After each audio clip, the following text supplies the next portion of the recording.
చాలా కాన్ఫిడెంట్గా ఉన్నాము, అందుకే ఇంత నవ్వుతున్నాము. అంటే ఏదో పెద్ద పొడి చేసాము, తోపు సినిమా చేసాము ఏదో. మా మ్యాటర్ ఏంటంటే ఈ సినిమా కంప్లీట్గా నవ్విచ్చేద్దాం. అందరూ థియేటర్కి దీపావళి సినిమాకి వస్తే ఎవ్వరూ నవ్వకుండా బయటికి వెళ్ళొద్దు. ఫ్యామిలీ అందరూ, అక్క లేదు, అన్న లేదు, చెల్లి లేదు, అమ్మ లేదు, నాన్న లేదు, తాత లేడు, అవ్వ లేదు, ఎవరిని మిస్ చేయం. ప్రతి ఒక్కరూ థియేటర్కి వచ్చి అందరూ నవ్వుకోవాలి అనే ఒక ఉద్దేశంతో తీసిన సినిమా. మేము చూసామో, మేమందరం కాన్ఫిడెంట్గా ఉన్నాం. ఎందుకంటే ఇక్కడే మీకు స్టేజ్ మీద డిఫరెంట్ ఏజెస్ వాళ్ళు కానీ అందరూ మైండ్ సెట్ పీపుల్ అందరం చూసాం, అందరం నవ్వుతున్నాం, ఎంజాయ్ చేసాం కాబట్టి కాన్ఫిడెంట్గా ఉన్నాం. మా టీం గురించి మాట్లాడాలంటే ముందుగా నేను ప్రొడక్షన్ గురించి స్టార్ట్ చేస్తానండి. రాజేష్ గారు sir, thank you so much sir. చాలా సరదాగా, అంటే ఎంత నవ్వుకుంటూ ఈ సినిమా చేసామంటే నాకు ఎక్కడా తెలియలేదండి. ఏదో సినిమా ఓకే, వైబింగ్ సినిమా, చాలా ఎంటర్టైనింగ్ సినిమా. మేము రోజు సరదాగా ఉంటే సినిమా అది స్క్రీన్లో రిఫ్లెక్ట్ అవుతుంది, ఆడియన్స్ కూడా నవ్వుతారన్న ఒక మూడ్ అది సెట్లో రీక్రియేట్ అవ్వడం అన్నది చాలా కష్టం. అది చాలా పాసిబుల్ అయింది. ఎంటైర్ ప్రొడక్షన్కి పేరున అందరికీ, ప్రొడక్షన్ అందరికీ, రాజేష్ గారికి, బొమ్మక్ శివ గారికి అండ్ ఆశ ప్రొడక్షన్ ప్రతి ఒక్కరికి, ముఖ్యంగా అందరికీ, అప్పాజీ మామ గారు కానీ, నాయుడు గారు కానీ, లేకపోతే షఫీ గారు, ఒక్కరని పేరు కాదండి. ఎందుకు ఇంతమంది పేర్లు, ధీరజ్ బ్రో కానీ ఎందుకు చెప్తున్నానంటే మాకు ఏ రోజు చిన్న అలసట అనిపించలేదండి. సరదాగా మేము సెట్లోకి రాగానే ఫస్ట్ మేము ఒక కాలేజ్ స్టూడెంట్ అయిపోయి మళ్ళీ నవ్వాలి, మేము అలా ఎంజాయ్ చేయాలంటే వైబ్ని వాళ్ళు క్రియేట్ చేశారు. నేను అందుకే వాళ్ళ పేర్లు చెప్తున్నాను. Thank you so much. అలాగే మా ఎడిటర్ చోటాకే ప్రసాద్ గారు sir, thank you so much sir. చాలా పేషెంట్గా ఏదైనా మాకు అనిపించిన ఒకటి రెండు చెప్పినా సార్ దగ్గరుండి, లేదా మా చేద్దాం, ఈ సినిమా చాలా యూత్ఫుల్ కట్ చేద్దాం, సినిమా ఖచ్చితంగా పెద్ద హిట్ చేద్దాం అని చెప్పి ఆయన నమ్మి, చాలా మాకంటే ఎక్కువగా ఆయన నమ్మి ఈ సినిమా చాలా పెద్ద హిట్ అవుతుందని చెప్పి చాలా సపోర్ట్ చేస్తున్నారు. బ్రహ్మకడ్లి గారికి sir, thank you so much sir. నేను ఫస్ట్ మీటింగ్ అప్పుడే చెప్పాను, మీ సినిమాలన్నీ చూసాం, very very happy working with you sir. మా రైటర్, డైలాగ్ రైటర్ రవి గారికి థ్యాంక్ యూ అన్న, నేను చూస్తే బాగా నవ్వు వచ్చేది, ఆ నవ్వు స్క్రీన్ పైన బాగా రిఫ్లెక్ట్ అయింది. లేదండి, అంటే ఎందుకు చెప్తానంటే చాలా సరదాగా ఉండేవాడు మనిషి, అందరం బాగా జాలీగా.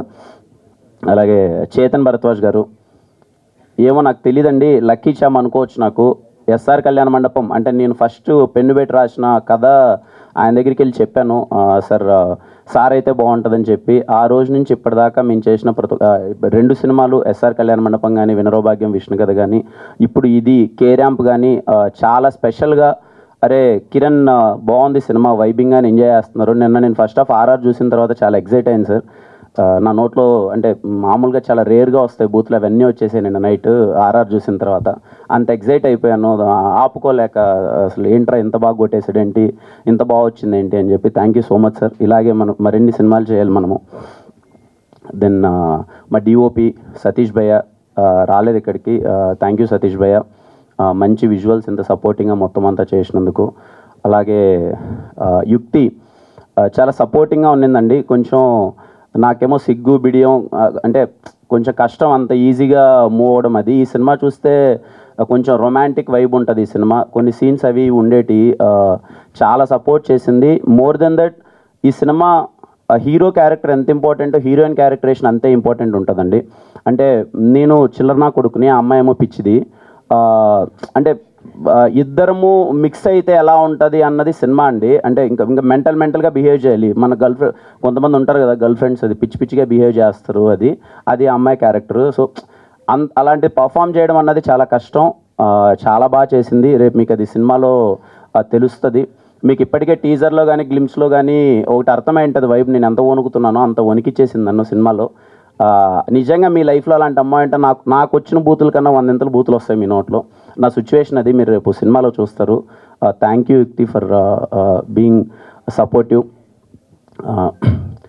సాయి గారితో వర్క్ చేయడం చాలా సంతోషంగా ఉంది. మళ్ళీ ఎస్ఆర్ తర్వాత చాలాసార్లు అనుకుంటున్నాం మళ్ళీ చేద్దాం సార్ అని చెప్పి, మంచి స్క్రిప్ట్ కోసం వెయిట్ చేసాం.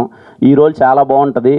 సాయి గారు ఎప్పుడు ఐ లవ్ హిమ్, మళ్ళీ నాకు సపోర్టివ్గా చేద్దామని చేశారు. సెకండ్ హాఫ్లోకి ఎమోషనల్ బ్లాక్ ఉంటుంది, చాలా బాగా అనిపించింది మళ్ళీ ఎస్ఆర్ తర్వాత. థ్యాంక్ యూ సాయి గారు. అలాగే ఈ సినిమాలో చేసిన ప్రతి ఒక్క ఆర్టిస్ట్, మా ఫ్రెండ్ క్యారెక్టర్ అనన్య అనే అబ్బాయి చేశారు, తను కానీ సీత అందరూ, వెనిలా కిషోర్ అన్న గారు, చాలామంది చేశారు. అజయ్ అన్న చేశారు, విమలారామన్ గారు చేశారు, కామనా జట్మనల్లి గారు చేశారు, చాలామంది ఆర్టిస్టులు అందరూ చేశారు.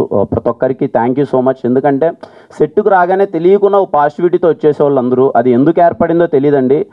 సెట్కి అందరం ఇలా కలవగానే ఇది మంచి సినిమా, ఇది కొట్టేస్తున్నాం, హిట్ కొట్టేస్తున్నాం అనే వైపుతో అందరూ చేయడం వల్ల తెలియకుండా అందరూ ఎనర్జీస్ అన్నీ రిఫ్లెక్ట్ అయిపోయి యాక్ట్ చేసిన వాళ్ళందరికీ thank you so much. Naresh గారి గురించి నేను ఫస్ట్ టైం అండి నరేష్ గారిని కలవడం మా సినిమా కేరాంప్ ఓపెనింగ్ ఈవెంట్లో కలిశాను సార్ని ఫస్ట్ టైం అప్పుడు చూడడం. రాగానే ఫస్ట్ భుజం మీద చెయ్యేసి అమ్మ కా 50 కొట్టావు, ఇది ఇంకా కొడుతున్నావు అమ్మా, ఈ సినిమా నేను విన్నాను, అదిరిపోయిందమ్మా అన్నాడు. నాకేం అర్థం కాలే అప్పుడు. సార్ మళ్ళీ ఎంటైర్ ప్రాసెస్ షూట్ జరిగేటప్పుడు ఎంత జోవియల్గా ఉంటారంటే ఆ ఎనర్జీ ఆయనకి ఎక్కడి నుంచి వస్తుందో నాకు తెలియదండి. సినిమాలో ఒక డైలాగ్ ఉంటుంది, ఆయన రే ఆ మాటకు వస్తే ఓల్డ్ బెస్ట్ లవర్ అని నేనేరా అంటే అవును మామ అంటాను. నిజంగా ఆయన ఓల్డ్ బెస్ట్ లవర్ అండి. అంటే ఇంత స్పోర్టివ్గా ఇంత ఎనర్జీగా మాకంటే చాలా ఎనర్జీగా ఉంటారు. మాకు తెలియదు అది అదే ఉంటుంది సార్. సినిమాలో ఒక డైలాగ్ ఉంటుంది సార్, నాని ఒక డైలాగ్ రాశాడనమాట. రే మీ 40 ఏళ్ళకే అయిపోయి బండ్లు రా, మీ మాకు 60 ఏళ్ళు వచ్చినా మా బండ్లు చాలా స్ట్రాంగ్ రా అని. సార్ మీరు ఇంకో 30 ఏళ్ళు కూడా రన్ చేయండి సార్. వెరీ వెరీ హ్యాపీ, చాలా very very happy working with you sir. అంటే నేను ఇంత ఫన్ను, ఒక వ్యక్తి ఇంత స్పోర్టివ్గా ఉంటే తెలియకుండా మనకే అరే ఈ సార్ ఇలా ఉన్నారంటే ఇంకా మనమెంత ఎనర్జెటిక్గా ఉండాలి, మనమెంత వర్క్ చేయాలనే వైబ్లో ఆ ఫీలింగ్ వచ్చేస్తుంది. Thank you so much sir. Very very happy working with you sir. Thank you so much.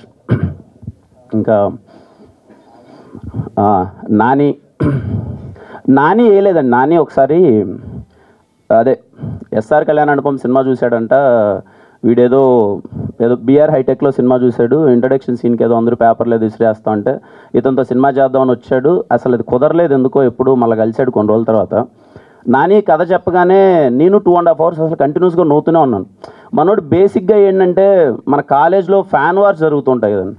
అంటే ఇప్పుడు కాలేజ్ స్టూడెంట్స్ అందరం గొడవ పడుతుంటాం కదా ఫ్యాన్ వార్స్. మనోడేమో బీభత్సమైన మహేష్ బాబు గారి ఫ్యాను, నేనేమో కాలేజ్ డేస్ ఇది అంతా నేనేమో పవన్ కళ్యాణ్ గారి ఫ్యాను. నాకు తెలిసి వాళ్ళిద్దరిది బెస్ట్ కాంబినేషను. ఒక పవన్ కళ్యాణ్ గారి ఫ్యాన్, ఇంకో మహేష్ బాబు గారి ఫ్యాన్, వాళ్ళిద్దరు కొట్టుకున్నట్టు ఎవరు కొట్టుకోరు, మళ్ళీ వాళ్ళే బెస్ట్ ఫ్రెండ్స్. అలా అయిపోయింది మా ఇద్దరు కాంబినేషను. నాకు వచ్చి కథ చెప్పినప్పుడు అన్న ఇది చేద్దామన్న అది చేద్దామన్న అదన్నా ఇదన్నా అంటే నాని ఎలా చేద్దాం అన్న, ఇవన్నీ కాదన్న, సినిమాని అవుట్ అండ్ అవుట్ ఎంటర్టైన్ చేద్దాం, థియేటర్లో కూర్చొని బయటికి వెళ్ళేంత వరకు వైబింగ్ ఫిలిం. నాకు తెలిసి చాలా రోజులు అయిపోతుందన్న ఒక సినిమా వైబింగ్ ఫిలిం అని వచ్చి ఈ సినిమా కేరాంప్ అని నేను అదే చెప్తానండి. వైబ్ అది నాని క్రియేట్ చేశాడు. రోజు మా ఇద్దరి జర్నీ స్టార్ట్ అయినప్పటి నుంచి ఇప్పటి వరకు నాని మోర్ దెన్ డైరెక్టర్ ఇవన్నీ పక్కన పెడితే నాకు ఒక బ్రదర్లా అయిపోయాడండి. ఈ సినిమా ఇర్రెస్పెక్ట్ ఆఫ్ ద రిజల్ట్ ఎంత ప్లేసెస్కి వెళ్తుంది ఎంత అవుతుంది అది ఇదని పక్కన పెడితే నాకు ఒక మంచి వ్యక్తి దొరికాడు. లైఫ్లో నాని మొహం ఎప్పుడు చూసినా నేను నవ్వుతూనే ఉంటాను. అది వెరీ రేర్ నాని ఇండస్ట్రీలో. ఎప్పుడున్నా నాని కనిపించగానే నా ఫేస్లో ఒక స్మైల్ వస్తుంది. అరే నేను ఒక మంచి వ్యక్తితో ట్రావెల్ అయ్యాను, మంచి వ్యక్తితో జర్నీ చేశానని చెప్పి. He makes me always smile. నేను కేరాంప్ షూట్కి వెళ్తుంటే మార్నింగ్ ఇద్దరం ఒకసారిగా చూడగానే ఎందుకు నవ్వుకుంటూ ఉంటాం, ఇద్దరం 20 నిమిషాలు నవ్వుతూనే ఉంటాం. అందరూ పిచ్చోళ్ళు అనుకునేవాళ్ళు. ఒకనో స్టేజ్కి మేము పిచ్చోళ్ళం అనుకున్నాం. సినిమా కూడా అలాగే ఆ పిచ్చోళ్ళ వైబ్ అది క్రియేట్ చేస్తుంది. Thank you Nani for being so innocent. ఈ సినిమా కేరాంప్ సినిమా నిజంగా రేపు అంతా మీ అందరికీ గట్టిగా నచ్చేసి అంతా అంటే నాని ఇన్నోసెన్స్ ఉంటుందండి దాంట్లో. ఎంత ఇన్నోసెన్స్ అంటే బేసిక్గా మేము మందు తాగితే ఎలా తాగుతాం, ఏదో పెగ్గేసుకొని ఒక వాటర్ వేసుకొని ఏదో మనోడు ఎగ్గు పగలు కొట్టుకొని తాగుదాం అంటాడు. నాని అవసరం ఏదంటే అన్న మేము చదివే కాలేజీలో ఇలా ఉండేటి అంటే మేమేదో చాలా సాధారణమైన కాలేజీలో చదువుకున్నాం. మనోడు అంటే ఆ క్యారెక్టరేషన్ డిజైన్ చేయడం చాలా కష్టం అండి. నేను చాలా ఎంజాయ్ చేశాను క్యారెక్టర్ ప్లే చేసేటప్పుడు కూడా. ఇది నేను క్లారిటీ ఇవ్వాలి, మీరు అడుగుతారని నాకు తెలుసు, ముందే నేను క్లారిటీ ఇవ్వాలి. ఏదో 1-2 డైలాగులు వచ్చినప్పుడు ఏంటి కిరణ్ ఇంతకుముందు ఎప్పుడు చేయలేదు కదా ఇలా డైలాగులు మాట్లాడేది ఏంటని లేదండి. సినిమా కిరణ్ అబ్బవరం అనే సినిమా, వాడి పోస్టర్ వచ్చినా వాడు వచ్చిన ఫ్యామిలీలో అన్ని టికెట్లు అందరూ కూర్చొని చూసేలానే ఉంటుంది సినిమా. నా గ్యారెంటీ అండి అది. మీకు ఎటువంటి ఇబ్బంది ఉండదు. బికాజ్ అది కూడా మేము ముందు ఎందుకు అది చూపిస్తున్నామంటే వీడి క్యారెక్టరేషన్ చాలా చిల్లరగా ఉంటుంది. బాగా డబ్బులున్నోడు వాడు చిల్లర లైఫ్ కావాలనుకుంటాడు. అది చిన్న రిజిస్టర్ చేస్తే థియేటర్లోకి వెళ్ళేటప్పుడు ఆడియన్స్ ఇంకా వైబ్ అవుతారు, ఎంజాయ్ చేస్తారనే. మా ఫ్యామిలీ ఆడియన్స్ అయితే అందులో పండగకు వస్తున్నాం. పండగ అంటే 4 రోజులు పండగ వచ్చింది ఈసారి. సిటీ నుంచి అందరూ ఊర్లకు వెళ్తారు, లేకపోతే ఫ్యామిలీ అందరూ కలిసి సినిమా చూస్తారు. కేరాంప్ సినిమా మిమ్మల్ని అందరినీ కడుపుబ్బ నవ్వించి అరే మళ్ళీ వెళ్దాం రా రెండోసారి, మళ్ళీ వెళ్దాం, ఒక ఫ్యామిలీ సబ్జెక్ట్స్ ఉంటాయండి, ఎంటర్టైనర్స్ ఉంటాయి, మళ్ళీ వెళ్దాంరా రిపీటెడ్గా చూద్దామని. ఒక నువ్వు నాకు నచ్చావు కావచ్చు, మల్లీశ్వరి కావచ్చు, వెంకీ కావచ్చు, రెడీ కావచ్చు, ఇలాంటి సినిమాలు మళ్ళీ చూద్దాంరా నాకు వైబ్ క్రియేట్ చేస్తుంది కదండి. ఫ్యామిలీ ఆడియన్స్ అందరూ నవ్వి సామజవరణ మళ్ళీ ఇదే అండి. కేరామ్ సినిమా మీరు ఫ్యామిలీతో చూసి మళ్ళీ ఫ్యామిలీతో వెళ్దాం అనుకునే సినిమా, మిమ్మల్ని అందరినీ చాలా గట్టిగా నవ్విస్తుంది. పోయిన దివాళీకి అన్ని సినిమాలు వర్కౌట్ అయ్యాయి. కా అయితే ఏంటి, లక్కీ భాస్కర్ అయితే ఏంటి, అమరన్ ఏంటి, అదేదో సంక్రాంతి పండుగ కదా సెలబ్రేట్ చేసినట్టు చేశారు తెలుగు ఆడియన్స్ అందరూ. మళ్ళీ దివాళీ ఖచ్చితంగా కేరామ్ మీ అందరికీ నచ్చుతుంది. మీరందరూ థియేటర్స్కి వచ్చి చూడండి, మీరందరూ ఎంజాయ్ చేయండి, మీరు ఖచ్చితంగా నవ్వుతారు. ఇది నా ప్రామిస్. నేను చెప్పానంటే ఖచ్చితంగా ఊరికే చెప్పనండి, ఇట్స్ మై ప్రామిస్. మీరందరూ చాలా గట్టిగా నవ్వుతారు. October 18 ప్రిపేర్ అయిపోండి సినిమా చూడడానికి. థ్యాంక్ యూ అండి, thank you so much. Super అండి, thank you so much Rajesh గారు.